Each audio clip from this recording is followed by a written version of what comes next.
ईशा के हाथ अब भोसले इंस्टीट्यूट की बड़ी धांधली का सबूत लग ही गया है।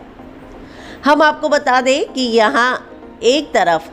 जहाँ भोसले इंस्टीट्यूट बहुत सारी चीज़ें और बातें ईशा से छुपाने की कोशिश कर रहा है, वहीं दूसरी तरफ अब ईशा के सामने मैनेजमेंट कोटे से की गई सारी धांधलियाँ सामने आ गई हैं।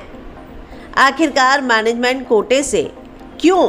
कुछ ऐसे एडमिशन दिए गए हैं जो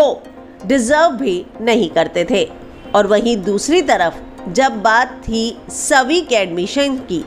तो उसे लगातार जो है मना किया जा रहा था। हम आपको बता दें कि अब मैनेजमेंट कोटे से दिए गए एडमिशन्स की पूरी लिस्ट जो है ईशा ने राव साहब के सामने जब दिखाई है तो उनके पैरों तले ज़मीन खिसक गई है। जाहिर सी बात है कि ये जो धांधलियाँ हुई हैं उसके बाद अब एक बात तो तय है कि ईशा एजुकेशन मिनिस्ट्री से कोई ना कोई एक्शन ज़रूर दिलवाएगी, कोई ना कोई एक्शन जो है वो ज़रूर लिया जाएगा।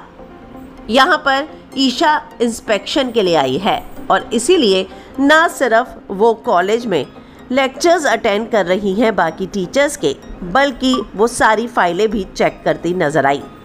ईशा के आने से पहले ही राव साहब को इस बात का डर लगने लगा था कि कहीं ऐसा ना हो ईशा के सामने वो सारी चीज़ें आ जाए जिसको वो अभी तक छिपाने की कोशिश कर रहे थे, लेकिन यहाँ पर वो छिपाने में कामयाब नहीं हो पाए, क्योंकि ईशा ने जो फाइलें चेक की हैं उससे एक बात तो साफ हो गई है कि भोसले इंस्टीट्यूट में बहुत सारी ऐसी चीज़ें होती हैं जो कि लीगल नहीं हैं, और इसीलिए अब ईशा ने थमा दिया है राव साहब को बड़ा नोटिस। राव साहब पहले ही ये बात बोल चुके हैं कि अगर वो आराम से नहीं मानी तो राव साहब को अपनी उंगली टेढ़ी करनी होगी, यानी कि जो हमला करवाया गया है वो किसी और ने नहीं बल्कि राव साहब ने ही करवाया है। तो एक बात तो तय है कि अब ईशा के सामने भोसले इंस्टीट्यूट की सारी धांधलियाँ आ चुकी हैं। यहाँ पर ईशा हमेशा से ही ईमानदारी और सही का साथ देती है,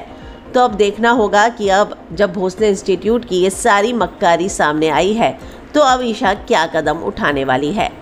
आप इस पर क्या कहेंगे, कमेंट में अपनी राय लिखकर ज़रूर बताएं, लेकिन उससे पहले हमारे चैनल को सब्सक्राइब करना ना भूलें।